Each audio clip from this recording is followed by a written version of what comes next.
বন্ধুরা দেখুন আমাদের ছাদ বাগানে কত সুন্দর শীতের সবজি হয়েছে। পালং শাক কত সুন্দর দেখতে লাগছে।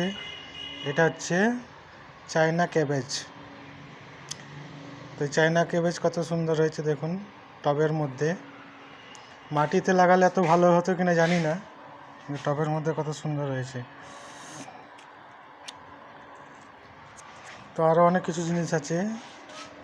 তো এখন এই যে দেখাচ্ছি, এখন লেটুস শাক, এই লালটা হচ্ছে লেটুস শাক। এটা শীতকালের খুবই একটা উপকারী একটা শাক। এটা অনেক সময় স্যালাড করে খাওয়া হয়। তারপরে এখন হচ্ছে ক্যাপসিকাম আর বোম্বাই লঙ্কা।